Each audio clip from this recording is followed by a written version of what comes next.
Au nom du Père et du Fils et du Saint-Esprit, ainsi soit-il. Notre Père qui êtes aux cieux, que votre nom soit sanctifié, que votre règne arrive, que votre volonté soit faite sur la terre comme au ciel. Donnez-nous aujourd'hui notre pain de chaque jour.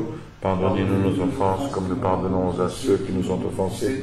Et ne nous laissez pas succomber à la tentation, mais délivrez-nous du mal, ainsi soit-il. Saint Pédis, au nom du Père et du Fils et du Saint-Esprit, ainsi soit-il. Alors, souvenez-vous que nous avions, dans un premier temps, traité de l'Équateur avant García Moreno. Nous avions vu le pays, l'Équateur, l'Espagne en Amérique, le régalisme et le régicide, le fameux Bolivar, la tyrannie révolutionnaire et un libérateur, point d'interrogation.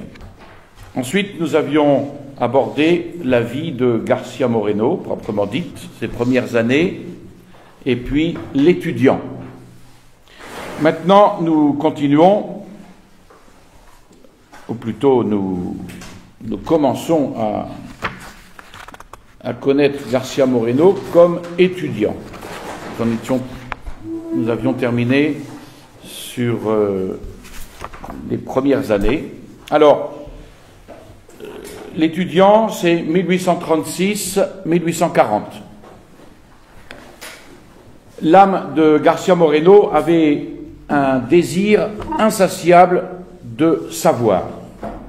Et il va s'y livrer avec tout l'élan de ses puissantes facultés et surtout un courage à toute épreuve. Avant d'aborder les études philosophiques, il fut décidé qu'il compléterait ses humanités avec le docte Bonaventura Proano. Et il prit rapidement la tête de ses condisciples, moyennant une parfaite régularité, une grande ardeur au travail et une grande fermeté de caractère. Il lui fut alors confié d'ailleurs la surveillance des transitos. Les transitos, ce sont les galeries dans lesquelles les élèves se promènent silencieusement en préparant leurs leçons avant l'heure des classes. Donc il est chargé de la surveillance des transitos, puisque c'est un lieu où on doit respecter le silence, et par sa tenue sévère, un ton d'autorité, un regard d'aigle, il va acquérir sur ses camarades un tel ascendant qu'il prévenait tout ou presque les infractions au règlement. Dans l'exercice de cette charge, il va étonner par sa prodigieuse mémoire.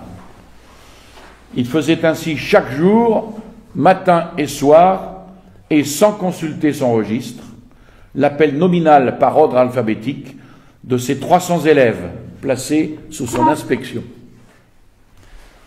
Donc ainsi va se passer cette première année d'études, excellente en tout point pour Gabriel, gagnant l'estime de ses maîtres, et même, malgré son inflexible rigidité, l'amitié de ses camarades. Et il va se lier, d'ailleurs, bientôt, d'une manière intime, avec plusieurs d'entre eux, dont les familles occupaient un rang distingué dans la capitale.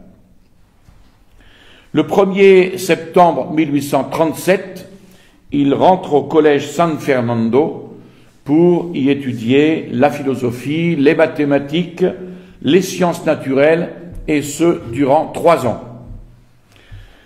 L'université de Quito jouissait en Amérique du Sud d'une grande célébrité, surtout par son attachement aux doctrines thomistes.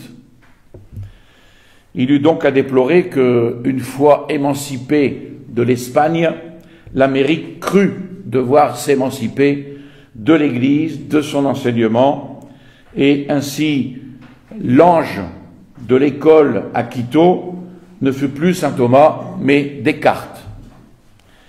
Et il fut aussi demandé à grands cris la sécularisation, la laïcisation de l'université, fruit de cette émancipation de l'Espagne. Toutes les facultés, excepté la théologie, furent alors confiées à des laïcs imbus des nouvelles doctrines, lettres, sciences, droit, médecine, etc. Et García Moreno va échapper à ce danger sécularisateur. À cause de l'éminente supériorité dont il avait fait preuve durant ses humanités, le gouvernement lui octroie des bourses. Et il faut ici noter, durant sa première année de philosophie, un progrès très sensible dans la piété. On le voyait assister aux offices, aux exercices religieux, avec plus d'assiduité, plus de ferveur, s'approchant chaque semaine des sacrements, prenant à cœur tout ce qui pouvait contribuer au service de Dieu, à la gloire de l'Église, et son esprit, à ce moment-là, va être envahi par l'idée que Dieu l'appelait peut-être à l'état ecclésiastique. Et il s'en ouvrit un jour à Monseigneur Garaycoa, évêque de Guayaquil, et connaissant sa famille, connaissant ses antécédents, l'évêque l'encouragea dans ce qu'il croyait être sa vocation. Mais il lui conseilla même d'entrer immédiatement dans la cléricature. Et c'est ainsi qu'il reçut la tonsure, les ordres mineurs, et ce grand fait religieux domina sa première année de philosophie, marquée d'ailleurs par les plus brillants succès. Son frère aîné, qui était curé de Montecristi, dans le diocèse de Guayaquil, son frère aîné s'offrit alors à pourvoir à tous les frais de son éducation ecclésiastique, lorsque une passion puissante vint l'arracher à ses préoccupations religieuses et captiver son âme. À 18 ans, Gabriel se laissa dominer et comme possédé par la noble passion de la science. Il entra, pour ainsi dire, dans une sorte de ravissement qui augmentait à chaque instant sa soif de tout connaître. Et de fait, il va cultiver ainsi chaque branche de l'enseignement avec l'amour et l'acharnement d'un spécialiste. On comprendra maintenant que García Moreno ait pu à la fois être un orateur incisif, un poète entraînant, un polémiste vigoureux, un homme d'État incomparable, et aussi un mathématicien et un chimiste sans rival. Un ingénieur français, le docteur Wise, dont il devint l'ami, lui enseigna en ce temps les hautes mathématiques. Donc Gabriel vivait alors comme un reclus au milieu de ses livres, et pour lui, ni fête, ni congé, ni société, ni plaisir d'aucune sorte. À 3 heures du matin, il était debout et à l'œuvre. Alors évidemment, des excès de ce genre vont lui causer quelques traitements douloureux, quelques désordres physiques dont il ne se débarrassera que par quelques traitements rigoureux. Gabriel avait 20 ans. Quelques passions bouillonnèrent aussi dans son cœur, mais il sut à ces sirènes opposer Dieu et la science. Naturellement, avec de tels efforts, il obtint dans tous ses cours des succès hors ligne et son nom acquit une véritable célébrité dans la ville de Quito. Voilà ses années de jeunesse. Ensuite, l'avocat, 1840-1845. Avant d'aborder des études spéciales, Gabriel dut penser au choix définitif d'un état de vie. Ses sentiments religieux n'avaient subi aucune altération depuis son entrée dans la carrière ecclésiastique, mais son caractère, ses aptitudes, ses pressentiments, les conseils de ses maîtres et de ses amis le poussaient vers un poste plus militant dans l'ordre temporel. Et l'avenir nous montrera que Dieu, en effet, l'avait créé, non pas pour être prêtre, mais pour escorter le prêtre, l'épée à la main, c'est-à-dire pour être l'évêque du dehors, selon la belle expression de l'empereur Constantin. D'ailleurs, on verra par la suite cette œuvre magnifique qu'il organisa pour le Concordat. Donc ainsi, Garcia Moreno se décide à suivre le cours de droit comme acheminement à la vie publique et comme moyen de satisfaire sa noble passion de la justice. Quand il prit ses inscriptions à l'université de Quito, la faculté de droit enseignait la suprématie absolue de l'État, émancipation de l'Espagne oblige. Avec son esprit investigateur, il comprit vite qu'il y avait là des mystères à élucider et des compétitions à concilier. Toutefois, ne se sentant pas de force à débrouiller des questions si ardues, il fit comme tout le monde. Il accepta les textes officiels, sans se mettre beaucoup en peine de les confronter avec les lois de l'éternelle justice. Et ce qui caractérisa cette période de sa vie, ce fut le développement progressif de l'énergie morale dont il avait déjà donné tant de preuves. Il travailla donc à devenir cet homme de fer, sans broncher, même devant l'écroulement d'un monde. Ses brillants succès, son caractère ouvert, expansif même, dans ses conversations intimes, le faisaient naturellement rechercher la société. Jusque-là, la science l'avait écarté des salons, et s'il y paraissait quelquefois, c'était pour lier conversation plutôt avec les livres étalés sur la table, dont il feuilletait avidement les pages tout en répondant aux interpellations qui lui étaient adressées. Mais vers ce temps, on constata donc qu'il prenait un certain goût aux réunions plus ou moins mondaines. Invité, choyé par tous, il se laissa prendre au charme de ces doux amusements, et il le voyait, cependant, il se le reprochait parfois, il se reprochait ses heures perdues, et il prit alors une résolution héroïque. Il se fit raser la tête comme un moine, et il s'enferma chez lui durant 6 semaines sans donner signe de vie. Rien de plus radical ni de plus efficace pour rompre une habitude. Gabriel n'était pas moins intrépide quand il s'agissait de tenir tête à un adversaire, et parfois son énergie dégénérait en audace, quelquefois même en violence. Il voulait arriver à cette sorte d'intrépidité que rien n'émeut, pas même l'imminence d'un péril grave, pas même la subite apparition de la mort. Et comme la nature, en pareil cas, excite dans l'âme des impressions instinctives dont la volonté n'est pas maîtresse, il essayait de se raidir contre ces mouvements indélibérés en se familiarisant avec le danger, et parfois imprudemment.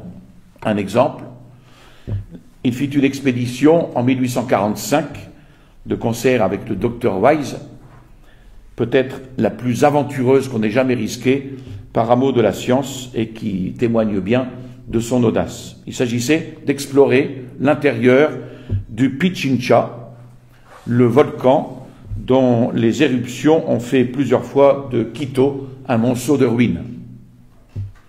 Donc en suivant un chemin plein de détours pour éviter les profonds ravins qui sillonnent les flancs de la montagne, ils arrivèrent, après 2 jours de marche, à une altitude d'environ 4500 mètres, en face du cratère. L'immense cratère du volcan présente 2 orifices semblables à 2 entonnoirs, l'un à l'est et l'autre à l'ouest. Ils descendirent d'abord dans le cratère oriental, chargés de leurs instruments, accompagnés d'un seul Indien qui eût osé les suivre. Puis ils s'enfoncèrent dans le cratère occidental jusqu'à une profondeur de 475 mètres.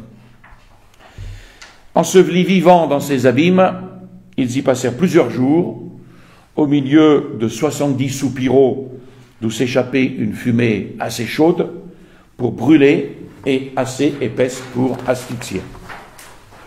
Ajoutez à cela l'obscurité des cratères dans lesquels les rayons ne pénètrent que 5 ou 6 heures par jour, les bouches volcaniques qui lancent des colonnes de fumée d'un gouffre de 750 mètres de profondeur, et le sifflement que produisent les gaz en s'échappant des cheminées. Après 4 jours d'exploration, à un moment donné, García Moreno et l'Indien échappèrent à la mort comme par miracle, suite à un coup de tonnerre qui fit s'abattre à 2 mètres de leur tête une quantité d'énormes projectiles. Quelques pas de plus et l'avalanche les emportait au fond du gouffre. Vers 5 heures du soir, trempés par la pluie, brisés de fatigue, couverts de blessures, ils durent passer la nuit au fond du volcan et le lendemain, García Moreno glissa sur le dos sur une dizaine de mètres jusqu'à la rencontre d'une pierre contre laquelle il vint heurter. Enfin, après fatigue et peine inouïe, ils arrivèrent au sommet du volcan. Voilà un exemple de cette audace de García Moreno. Alors, au milieu de ces distractions scientifiques qui le passionnaient et des luttes politiques auxquelles son nom était déjà mêlé, Gabriel avait achevé ses 4 années de droit et il avait commencé son stage au barreau sous la direction du savant jurisconsulte Joaquín Enríquez, qui célèbre en son élève un rare jugement, une constante application à étudier la jurisprudence et son tact exquis du bien et du juste. Toutes choses qui, dit Enríquez, en font un maître distingué dans sa profession, un jurisconsulte éminent à qui l'on peut confier sans crainte le soin de défendre la propriété, l'honneur et la vie de ses semblables. En outre, ses connaissances très étendues en littérature, des vertus rares dont la République a le plus grand besoin, vont amener Gabriel à poursuivre maintenant les travaux et les efforts qu'il a fournis pour le bien général, le progrès et la gloire de l'Équateur. Gabriel García Moreno va exercer peu ses fonctions d'avocat, car les affaires publiques absorbaient déjà son attention et on sait que, ne refusant jamais d'aider tout pauvre qui réclamait son appui, le plus grand nombre de ses clients furent des malheureux dont il se constitua gratuitement le défenseur. Ces plaidoiries se distinguaient par leur clarté, leur concision, la vigueur du raisonnement et la fermeté des conclusions. Jamais il n'eût consenti à plaider une cause mauvaise ou simplement suspecte. La Providence permit une malencontreuse aventure avec l'archevêque de Quito, contre qui il s'opposa pendant plus d'1 an pour une affaire, pour l'obliger à faire de sérieuses études sur le droit ecclésiastique et le virus révolutionnaire dont les législations modernes sont infectées. Et à propos de ce cas où lui, homme de foi, catholique, dut traîner à la barre du pouvoir civil le premier représentant de l'Église dans son pays, il attribuera, comme il le dira plus tard en gémissant, il attribuera cette erreur de sa vie à ce libéralisme antichrétien dont l'enseignement officiel lui avait inoculé le poison. Et il se rattrapera largement étant président de la République. Les événements auxquels il coopérera, et l'étude attentive de l'histoire, sont les 2 grands instruments de Dieu pour amener sa conversion sur ce point. Dans les premiers mois de 1846, il épouse Rosa Ascasubi, une noble dame dont les ancêtres avait été mêlé aux luttes de l'indépendance. À cette date, il avait déjà comme un pressentiment du rôle important que les circonstances et son amour du bien public allaient lui imposer. Pour bien comprendre ce rôle et juger l'histoire de l'Équateur, il est donc nécessaire ici de jeter un regard rétrospectif sur l'Équateur et ses vicissitudes politiques de 1830 à 1845, c'est-à-dire depuis sa constitution en État indépendant jusqu'à la première révolution à laquelle prit part García Moreno.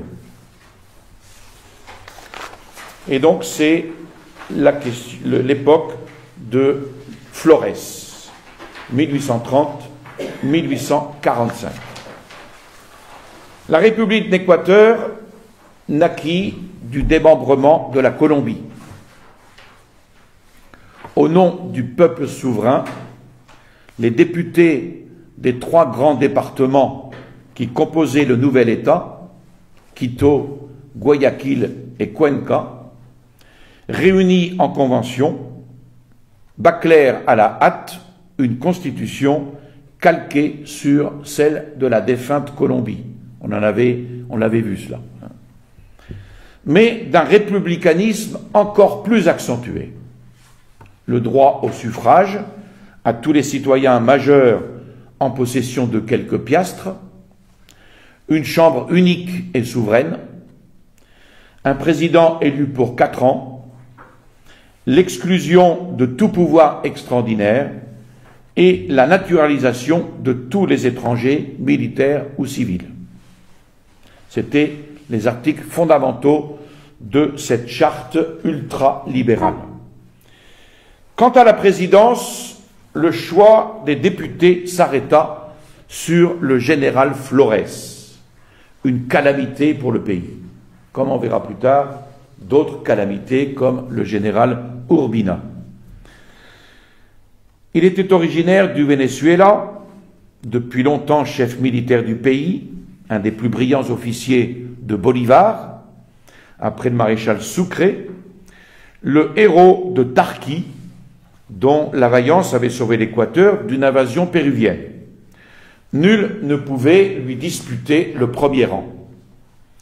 Élu président par 19 voix sur 20, un décret déclara que Flores avait bien mérité de la patrie. Mais, bien vite, les sujets de division étaient trop nombreux pour ne pas amener des querelles entre le nouveau président et la nouvelle République. L'Équateur se voyait littéralement rongé par la soldatesque étrangère qu'on avait fait la sottise de naturaliser. Mais Flores, considérant cette armée comme sa garde, refusait donc de la réduire et comblait d'honneur ces étrangers au mépris des indigènes. Cette jacquerie militaire menait fatalement le pays à la banqueroute. L'agriculture et le commerce ruinés, le trésor se trouvait à sec, les services de l'État forcément supprimés, c'était pour tous la famine en perspective et la ruine. Flores, lui, il banquetait au milieu de ses joyeux convives. On connaît ça, hein, chez nous. Une guerre malheureuse avec la Nouvelle-Grenade, dans laquelle Flores dut battre en retraite, après avoir solennellement promis la victoire, acheva de soulever le peuple contre lui.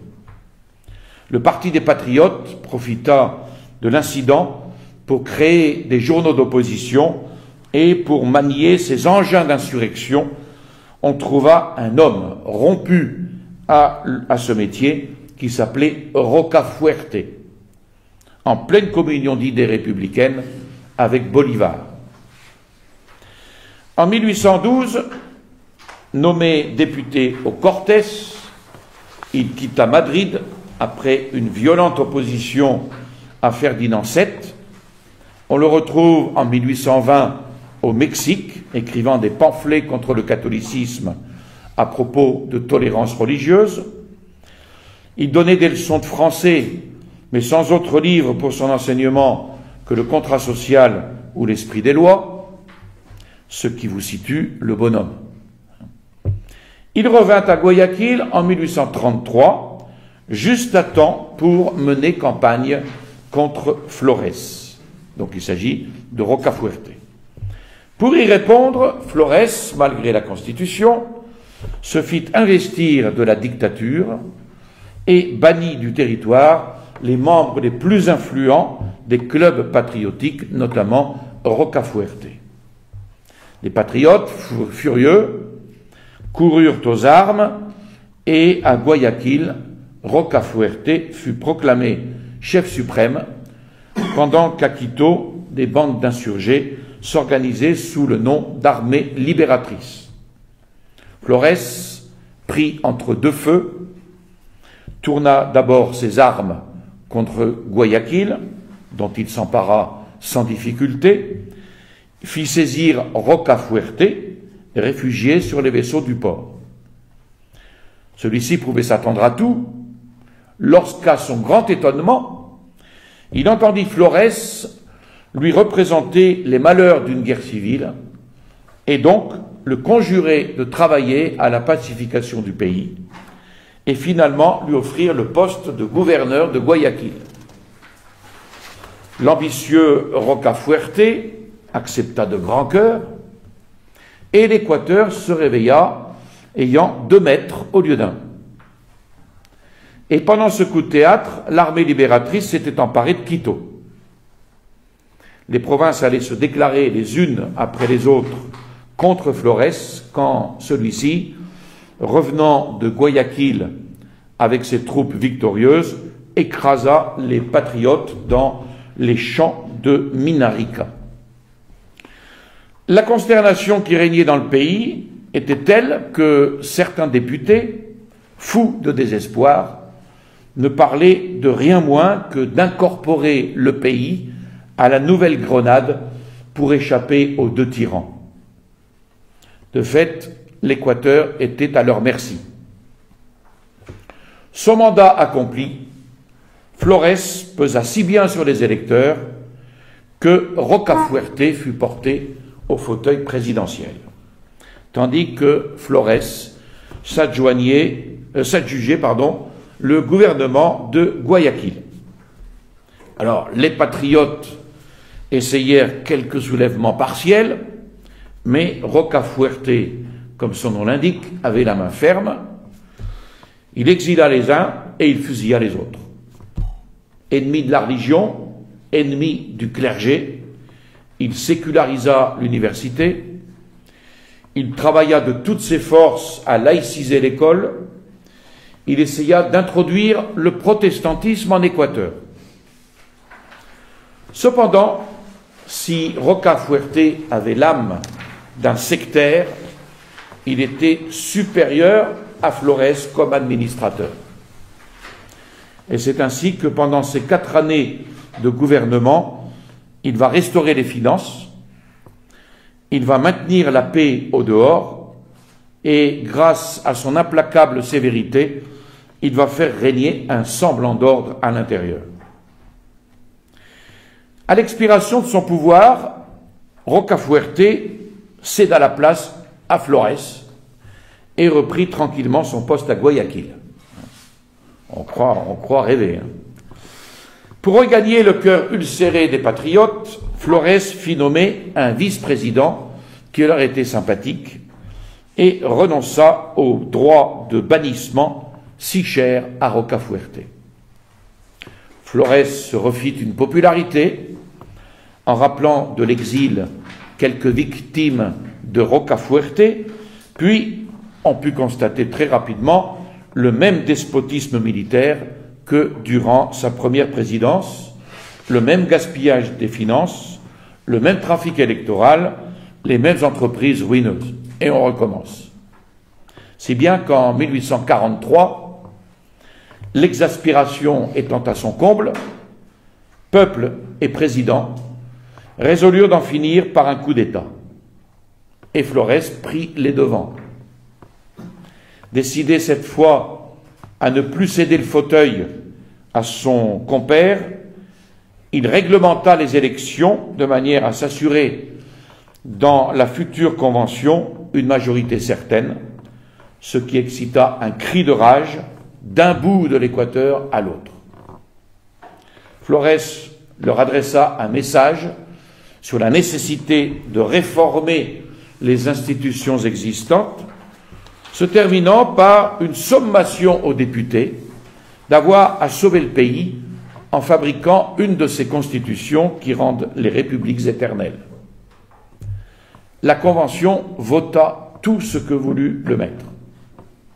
Présidence pour 8 ans, Sénat pour 12 ans, Chambre des députés pour 4 ans, président jouissant du droit de veto contre tout projet de loi qui ne réunirait pas les 3/4 des voix.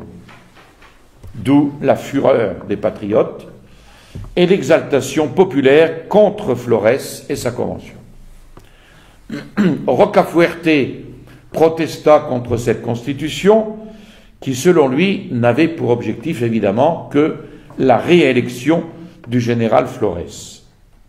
Il demanda la mise en accusation du président et il partit ensuite pour Lima, d'où il ne cessa de lancer contre Flores de nouvelles et foudroyantes philippiques.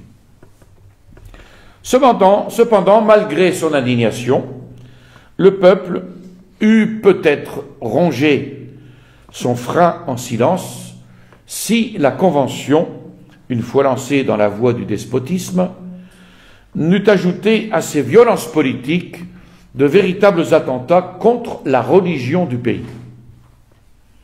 Flores n'avait point le tempérament d'un persécuteur, mais en bon libéral de 1789, il nourrissait dans son cœur une secrète hostilité contre la suprématie de l'Église, l'indépendance du clergé et cette unité du culte qui faisait la gloire de l'Amérique espagnole. En outre, il était lié avec les francs-maçons de la Nouvelle-Grenade qui, sous prétexte de bienveillance, avaient tenté quelques années auparavant d'établir des loges à Quito et dans les autres centres importants de l'Équateur. Alors, ignorant le piège caché sous le voile humanitaire, bien des catholiques prirent part à ces conventicules, mais quand les affidés commencèrent à prôner la tolérance religieuse et la liberté des cultes, les loges se vidèrent comme par enchantement. Flores s'était montré fort indifférent à cet échec des maçons.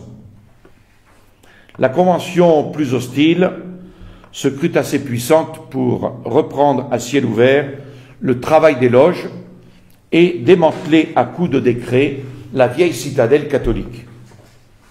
Avec de grands airs d'orthodoxie, les députés glissèrent dans la Constitution un article stipulant que la religion de l'État et la religion catholique, apostolique et romaine, à l'exclusion de tout autre culte public.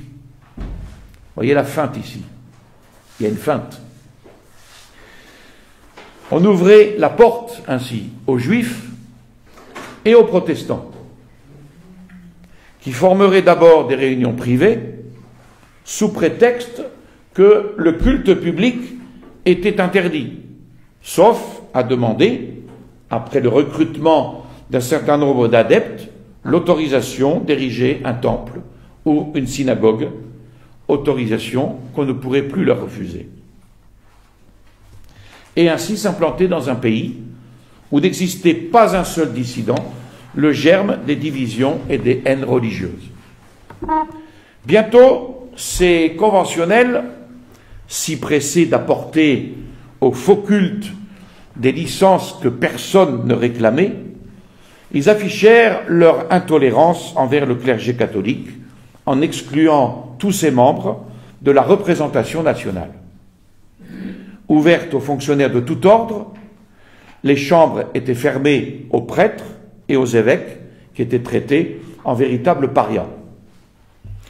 Le gouvernement allait apprendre à ses dépens qu'on ne violente pas impunément la conscience d'un peuple dont la foi, pure du venin libéral, n'est point paralysée par cette fatale léthargie qu'on appelle l'indifférence. Le peuple entier répondit donc par une solennelle protestation contre la Constitution. Des sociétés patriotiques se formèrent dans les grandes cités pour organiser la résistance, et là on commence à trouver García Moreno, qui se trouve parmi les groupes des jeunes gens aptes au coup de main. Il avait 23 ans à cette époque, achevant son cours de droit. Depuis quelques années, il faisait partie d'un cercle littéraire composé de jeunes gens de talent et d'avenir, des docteurs Carvajal, Nicolas Martinez, etc., qui devinrent plus tard ses collaborateurs dans la grande œuvre de restauration sociale. Naturellement, à leur tête, il commentera, avec sa véhémence ordinaire, des articles de la Lanterne magique, publication incendiaire qui, tous les jours, jetait du feu et des flammes contre le général Flores et ses partisans.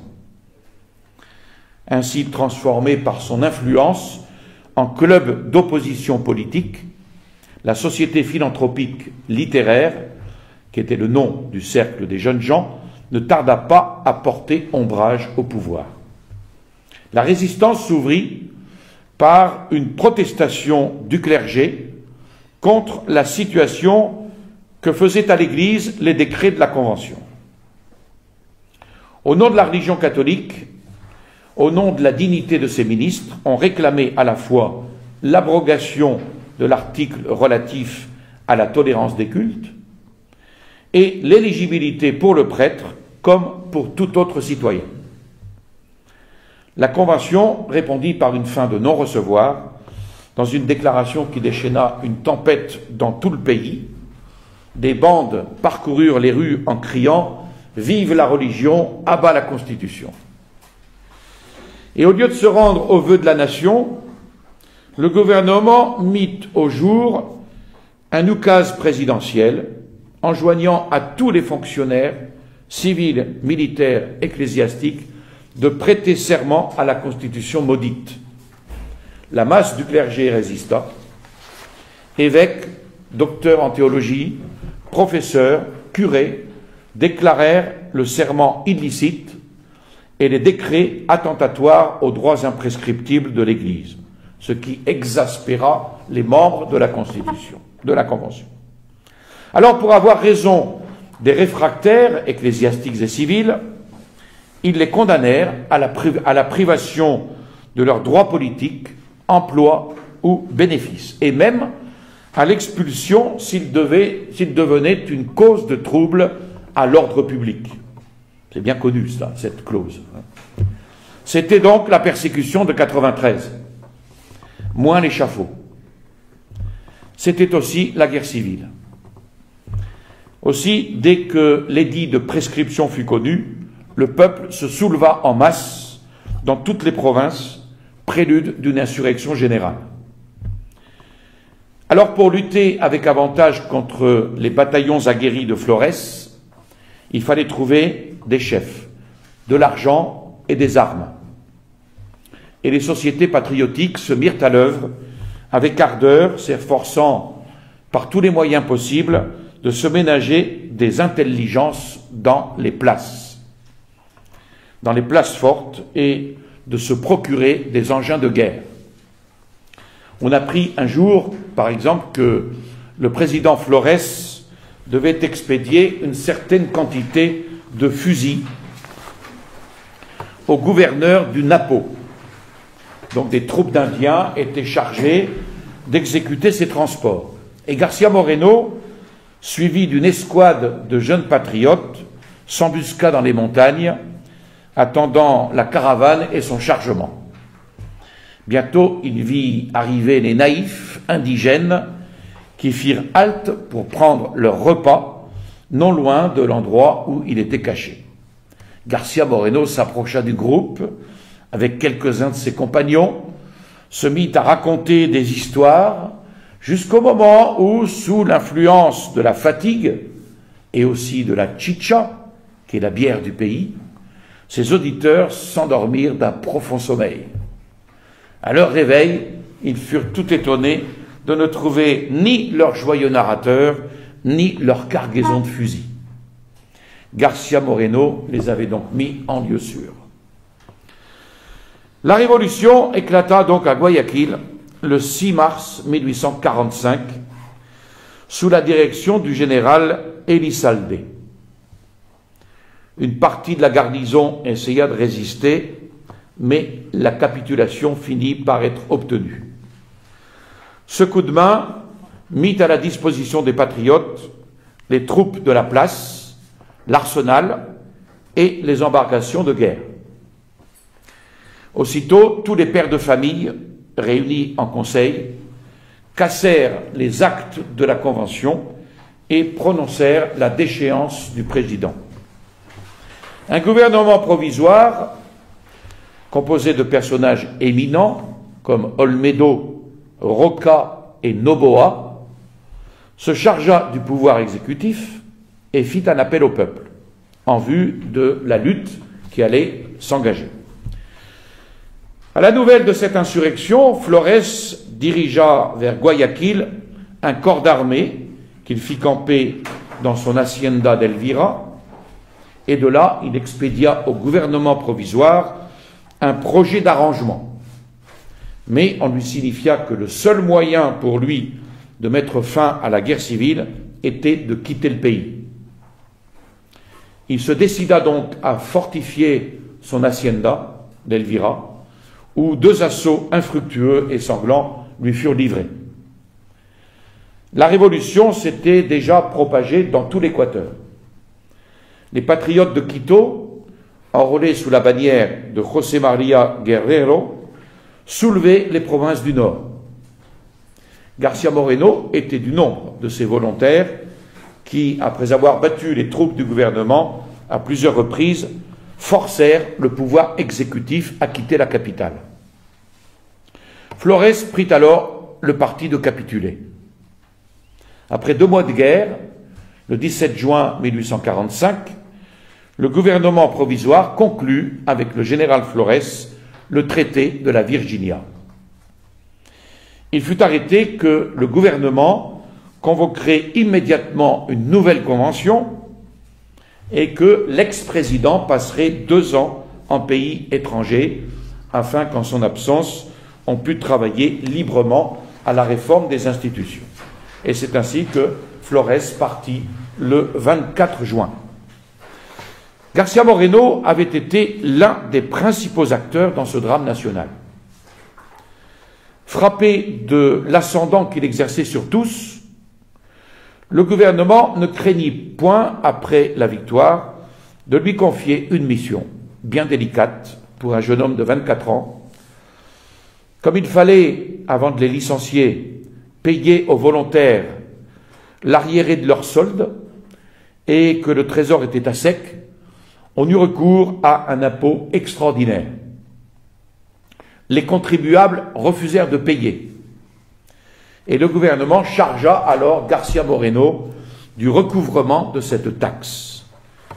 Et il sut désarmer toutes les oppositions. Ensuite vient un chapitre qui s'appelle « Le fouet ». Ça peut vous donner des idées pour des bulletins futurs peut-être. Le fouet, 1846-1847. Après 15 ans d'agitation et d'exaction, avec l'heureuse issue de la révolution du 6 mars 1845 et le départ pour l'Europe du général Flores, la jeune République allait enfin respirer librement sous un pouvoir réparateur.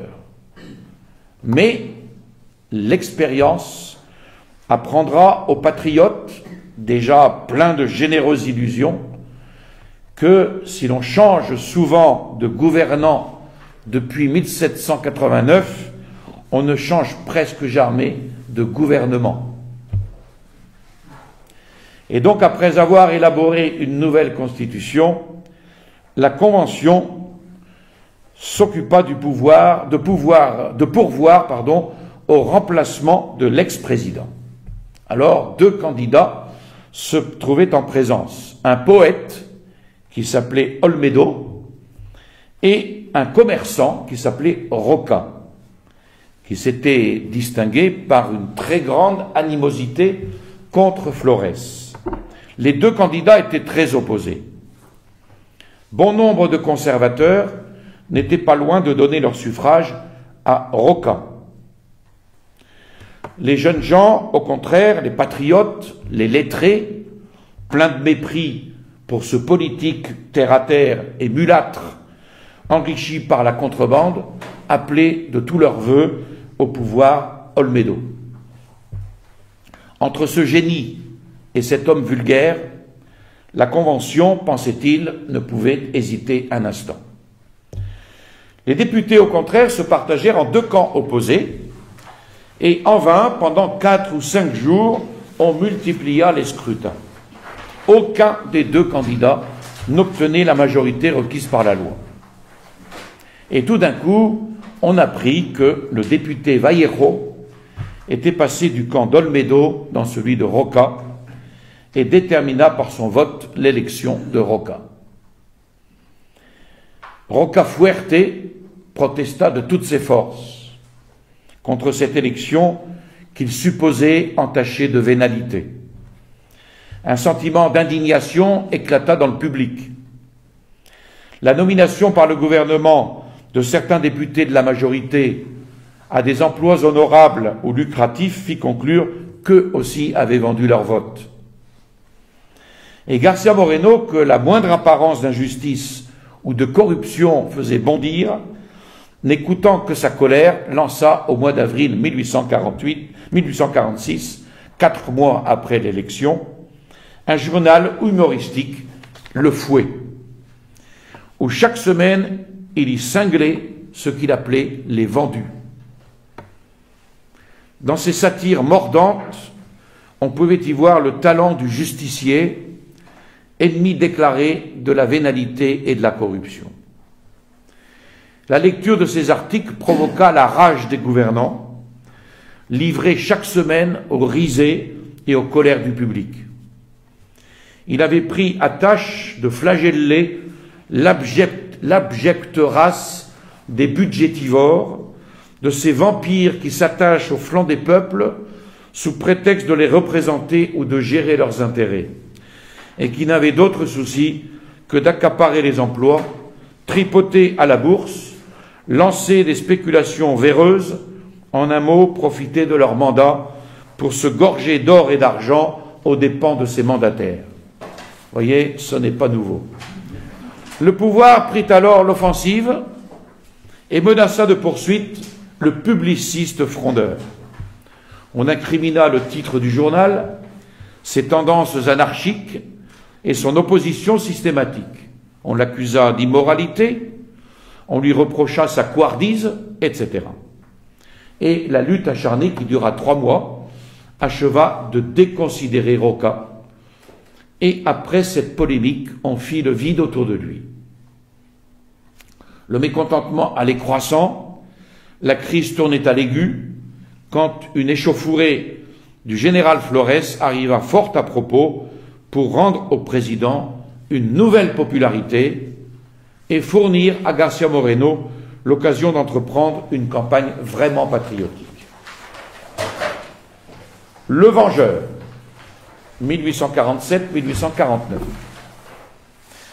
Il conçut d'équiper en Europe, Flores, exilé, en voulait à la République de l'avoir chassé, de ne pas avoir respecté le traité de la Virginia. Alors il conçut d'équiper en Europe une flottille et de reconquérir avec quelques milliers de mercenaires le pouvoir. C'était fin 1846. Après une grande revue dont la reine Christine lui fit les honneurs, elle accepta de coopérer à l'aventureuse expédition. Il fut convenu qu'elle ouvrirait un crédit de 10 millions pour armer une flotte et recruter un corps de volontaires, à condition que Flores acceptât pour chef de l'Équateur un prince espagnol dont il serait le Premier ministre et protecteur. Les préparatifs de l'invasion furent tenus secrets, il y eut des fuites et Roca en fut averti. La presse même annonça que Flores avait acquis 4 vaisseaux de guerre et qu'il ferait bientôt voile vers Guayaquil. Donc ces nouvelles vont mettre à feu l'Équateur et toute l'Amérique méridionale. De plus, en Équateur, il ne manquait pas d'hommes pour désirer le retour de leur ancien patron. García Moreno comprit alors, c'est là qu'on voit l'homme politique juste et qui comprit que la patrie était en danger. Et donc, il comprit qu'il fallait agir promptement. La première chose à faire était de sacrifier tout ressentiment, et il en avait beaucoup contre Roca, de cesser toute opposition, de prêter main forte au gouvernement dans une question où il s'agissait de l'existence même de la patrie. Il offrit donc généreusement ses services au président Roca, et grâce à l'influence qu'il exerçait sur ses amis politiques, on ajourna toute récrimination. Il s'agit d'ajourner seulement toute récrimination pour aviser uniquement au salut de la patrie. Comme il était impossible de résister à une invasion étrangère sans organiser un soulèvement général, une croisade patriotique, García Moreno créa un nouveau journal, Le Vengeur, dont le programme fut un vrai coup de tocsin. Il voulait par ce journal, je cite, « réveiller le peuple de son sommeil, le préparer à vaincre ou mourir, réveiller par ses accents patriotiques tous les cœurs que la servitude n'avait point flétris, défendre notre indépendance contre les ennemis de l'intérieur et du dehors, montrer aux républiques américaines qu'elles devraient se confédérer pour sauver leur existence et l'honneur national. » Et le premier article signalait le danger qui préoccupait surtout García Moreno, les ennemis de l'intérieur, ceux qu'il appelait les janissaires du tyran. Si nous voulons nous défendre, il faut attaquer d'abord ces satellites de l'envahisseur qui en ce moment ruinent l'ordre public, provoquent l'abandon des emplois, spéculent pour tout oser sur la vénalité des juges. La Constitution pour le peuple et non le peuple pour la Constitution. La médecine pour le malade et non le malade pour la médecine. Voilà ma devise. Quel imbécile aimerait mieux mourir que violer les ordonnances de nos modernes Hippocrates? Le premier objet d'une Constitution, c'est sans contredit de sauvegarder la nationalité, je veux dire l'existence d'un peuple. Donc la Constitution cesse d'exister quand elle devient impuissante à sauver la nation.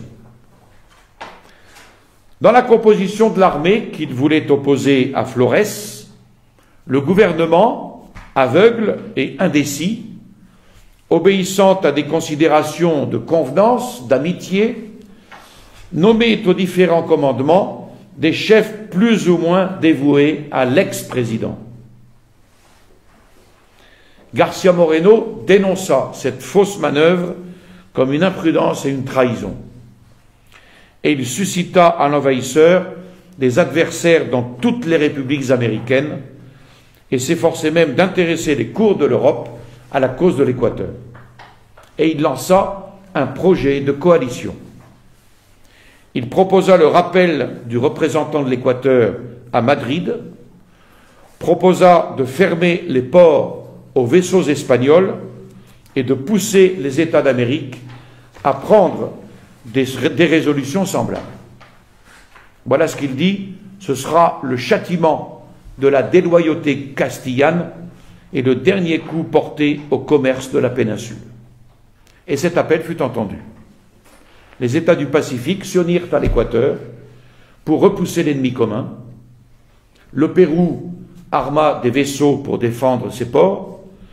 Le gouvernement chilien proposa aux chambres de suspendre toute relation commerciale avec l'Espagne et de négocier une alliance offensive et défensive avec l'Équateur.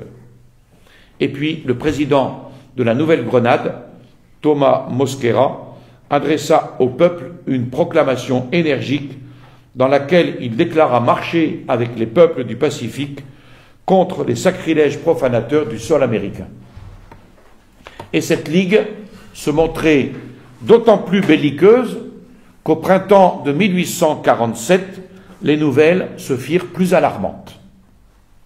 Cette levée patriotique de tous les peuples du continent sud-américain força les diplomates européens à se préoccuper d'une expédition réprouvée par le droit des gens, d'autant plus que le Vengeur excitait les républiques confédérées à fermer leurs portes non seulement à l'Espagne, mais à tous les pays où Flores avait recruté ses vaisseaux et ses soldats. Bien que malade à cette période, García Moreno n'hésita pas devant cette redoutable mission et l'Angleterre se sentit atteinte dans ses intérêts et dès lors l'expédition fut très compromise, au point que ce gouvernement mit l'embargo sur la flottille expéditionnaire et Flores obligé de licencier ses Irlandais et ses Espagnols dut ajourner son entreprise. García Moreno avait touché la corde sensible. Et ce fut l'allégresse dans toute l'Amérique. Mais García Moreno prétendait que cet insuccès ne découragerait ni Flores ni ses partisans. Il conseilla donc au gouvernement de surveiller plus que jamais les janissaires.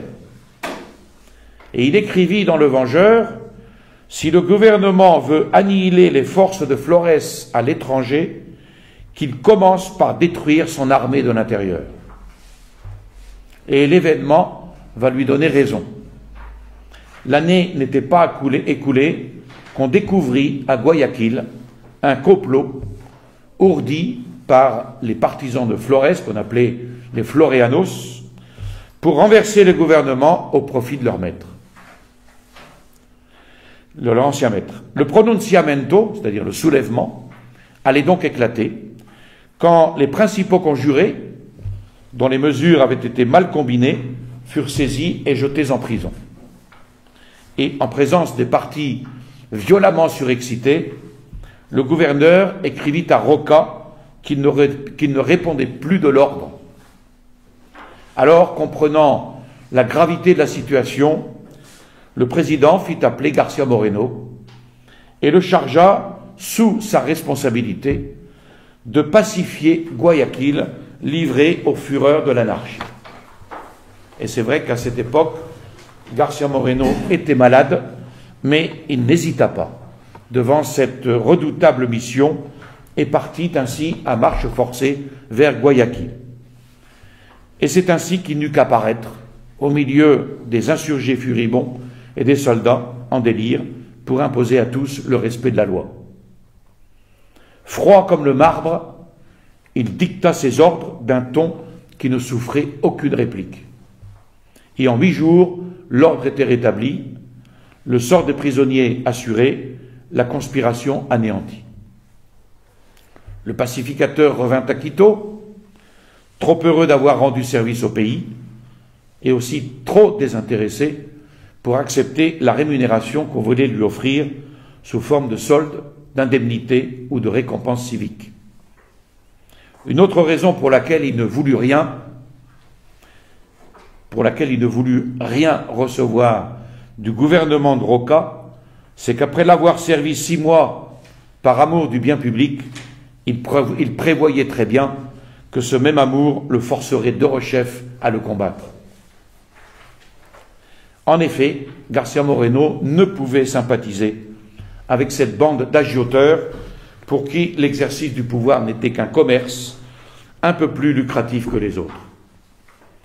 L'équipée de Flores avait troublé leur digestion pendant quelques mois, mais Flores n'était plus à craindre. Afin d'effacer tout souvenir important, le Congrès de 1847 vota un acte d'amnistie. Tous s'embrassèrent comme des frères en libéralisme, ministériel et floréanos. García Moreno reprit alors son fouet, avec des coups plus terribles et une forme plus sarcastique et plus acérée que jamais. Il appelle son nouveau journal El Diablo, le diable, et il explique ce choix. Je ne suis ni employé, ni quêteur d'emploi, comme tant d'autres diables de ma connaissance, ni militaire comme tant de charlatans qui se vantent à tout propos de bons coups qu'ils ont donnés. Je ne suis pas ministériel, n'ayant jamais voulu me vendre, ni janissaire parce que le crime me répugne. Ami loyal d'un peuple infortuné qui n'a sur la terre d'autres défenseurs que le diable, je viens combattre ceux qui le martyrisent et dissiper les flots de poussière dont on obscurcit l'air pour couvrir l'arrivée des bandits de Flores. En plus, c'est bien écrit. Pour justifier l'amnistie, le Congrès avait fait appel aux grands principes d'humanité et de justice. Et García Moreno se moque d'une telle attitude. L'apparition d'El Diablo trouble quand même la douce quiétude de Roca, de ses ministres, de ses fonctionnaires, sans déranger toutefois leurs opérations de finance. Et jusqu'à l'expiration de leur mandat, ils continuèrent d'exploiter l'Équateur, dévalisant les contribuables, déportant les mécontents. Comment? Ah, j'ai oublié, excusez-moi. J'ai oublié un tout petit passage. Donc, jusqu'à l'expiration de leur mandat, ils vont continuer d'exploiter l'Équateur, dévalisant les contribuables, déportant les mécontents, pendant que Flores parcourait l'Amérique à la recherche d'un gouvernement qui voulait bien épouser sa querelle. J'en arrive, pour finir, à la défense des Jésuites. 1850-1851. Dans 10 ans, on arrivera à sa première présidence. Patience.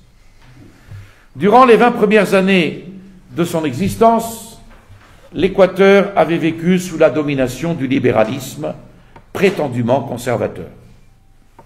Flores, Rocafuerte, Roca, voilà 3 types de faux conservateurs, de libéraux, qui n'avaient pas la moindre idée des droits de l'Église, ni même des principes naturels qui régissent les sociétés. 3 incapables. Leur libéralisme consistait à vanter le peuple souverain et leur conservatisme, à se maintenir au pouvoir envers et contre tous. Ce libéralisme est surtout à craindre parce qu'il porte dans ses flancs un fils plus repoussant que lui, le radicalisme. À force d'être exploité, pressuré, le peuple se demande un jour pourquoi lui, souverain, ne mènerait pas un train de mauvais rois comme les mandateurs éhontés qui vivent à ses dépens. Des orateurs de clubs, des barbouilleurs de journaux lui répètent tous les jours à ce peuple, comme aujourd'hui, que pour arriver à ce progrès social, il suffit de modifier tant soit peu l'Église, la famille, la propriété. 3 moyens d'oppression inventés par les tyrans. Dixit France Info. La multitude imbécile confie à ces tribuns le mandat d'opérer les destructions nécessaires et les radicaux succèdent ainsi très naturellement et très légalement aux libéraux, leurs pères. L'Équateur était mûr pour cette ignominie. Les hommes de valeur avaient disparu de la scène Et c'est alors qu'apparaît quelqu'un dont on va beaucoup parler, un intrigant, le général Urbina. Il va profiter de ce moment d'atonie pour arborer le drapeau du radicalisme et livrer l'Équateur à ses séides. Qui est donc Urbina? À 18 ans, simple enseigne de vaisseau, on le rencontre dans les antichambres de Flores, qu'il honorait de ses bonnes grâces, de son intimité. Les services qu'il lui rendit lui valurent bientôt le grade de colonel. Il y en a comme ça qui ont gagné le titre de général très facilement. On le retrouve en 1837 à Bogota comme chargé d'affaires. Et dans ce nid franc-maçon, il va se lier tout naturellement avec les meneurs de la Révolution. Ennemi acharné des institutions religieuses, fougueux partisan des idées anarchiques, on le voyait au milieu des frères, des amis, insulter sans vergogne le général Flores, pourtant son bienfaiteur, complotant contre le gouvernement qu'il accréditait. Rocafuerte l'exila pour cause de rébellion, mais en remontant au fauteuil, Flores lui donna le gouvernement de la province de Manabí. Et en guise de remerciement, Urbina souleva les casernes au profit de la Révolution du 6 mars 1845 et il s'en vint de manière alerte prêter main forte aux assaillants de l'Elvira, ce qui lui valut le grade de général. Vous voyez, comme traître, on ne fait pas mieux. Nommé gouverneur de Guayaquil par Roca, il fit rage contre Flores et les Floreanos. Mais dès lors, la deuxième place ne lui suffisant pas à son ambition, il crut facile d'arriver à la présidence. Cependant, en octobre 1849, à l'expiration des pouvoirs de Roca, pour ne pas se démasquer prématurément, il soutint de toute son influence la candidature de Diego Noboa, vieux conservateur sans portée politique, dont il se proposait tout simplement d'exploiter la simplicité et l'âge. Homme intègre, ardent patriote, économe des deniers publics, Noboa était de plus beau-frère de García Moreno. Ce dénouement imprévu, ne faisant pas l'affaire d'Urbina, à son instigation, le 20 février 1850, la garnison de Guayaquil fit un pronunciamento contre Ascasubi, Noboa, et proclama chef suprême l'ambitieux gouverneur qui, cédant aux protestations indignées de la population tout entière, remit en avant son homme de paille Noboa. Acclamé le 20 mars par la même garnison de Guayaquil, le bon vieillard accepta le patronage d'Urbina, qui l'entoura de ses soins les plus affectueux et convoqua une convention à l'effet de transformer son élu en président définitif. García Moreno n'avait pas assisté à ces faits, parce que, à l'époque, fatigué des luttes politiques, il avait quitté l'Équateur fin 1849 et il faisait voile vers l'Europe, non sans prévoir les nouvelles crises dont son pays allait être victime. Et en passant par Guayaquil, il comprit qu'une révolution était proche et il avertit son beau-frère des précautions à prendre contre les mesures d'Urbina. Après 6 mois passés dans la vieille Europe, García Moreno reprit la mer, de plus en plus convaincu que Jésus-Christ est l'unique sauveur des peuples et qu'un État sans religion est irrémédiablement voué au sabre d'un autocrate ou au poignard des anarchistes. De retour à Panama, il fit une rencontre qui, malgré les bonnes résolutions, le rejeta immédiatement dans la lutte. Et au moment de s'embarquer pour Guayaquil, il rencontra un certain nombre de jésuites en partance pour l'Angleterre. Mais je vous réserve la suite pour la prochaine fois, parce que sinon ce serait trop long.